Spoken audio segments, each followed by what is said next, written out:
Assalamualaikum warahmatullahi wabarakatuh. Baik, terima kasih Bu sudah memberikan kami kesempatan untuk memperbaiki nilai matematika distrik. Oke, baik. Saya Yofi Rahma Maharani dengan NIM 2403008 ingin memperbaiki nilai. Di mana saya ambil dari konsep dasar fungsi pembangkit. Nih. Oke. Fungsi pembangkit dalam matematika distrik adalah suatu cara untuk merepresentasikan barisan bilangan dengan menggunakan sebuah fungsi. Fungsi ini mengkodekan setiap suku barisan sebagai koefisien dalam deret pangkat suatu variabel. Biasanya X. Fungsi ini sangat berguna untuk memecahkan berbagai masalah dalam kombinatorial dan teori bilangan.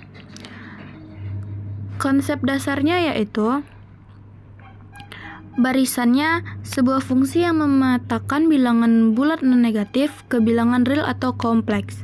Contohnya barisan 1, 2, 3, 4 dan seterusnya adalah barisan bilangan asli.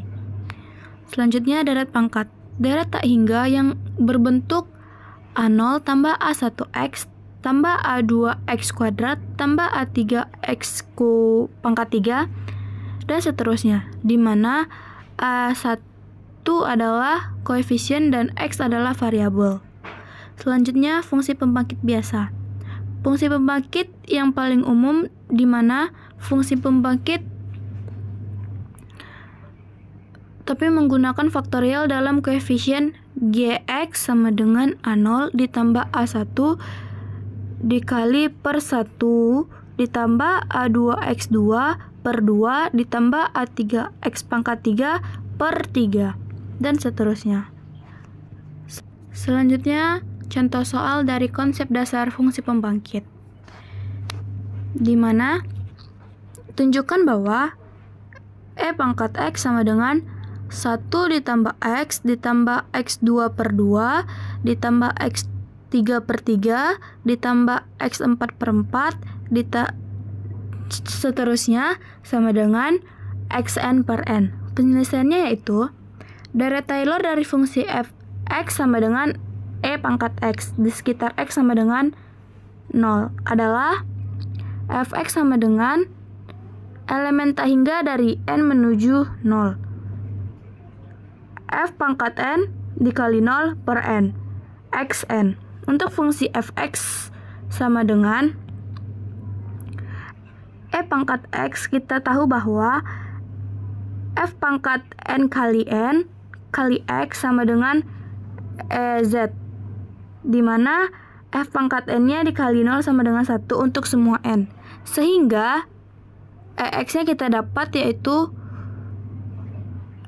elemen tak hingga dari N menuju 0. 1 per N, X pangkat X sama dengan elemen tak hingga dari N menuju 0, X pangkat N. Contoh pengembangannya yaitu X sama dengan 1 ditambah X tambah X per 2 ditambah X3 per 3 ditambah X3 per 3 ditambah X4 per 5 ditambah X pangkat X. Berdasarkan definisi deret Taylor, kita telah menunjukkan bahwa EX sama dengan elemen tak hingga N menuju 0 X pangkat N. Kesimpulannya itu, deret Taylor kita telah menunjukkan bahwa hasilnya itu segini. Sama dengan yang ini. Oke.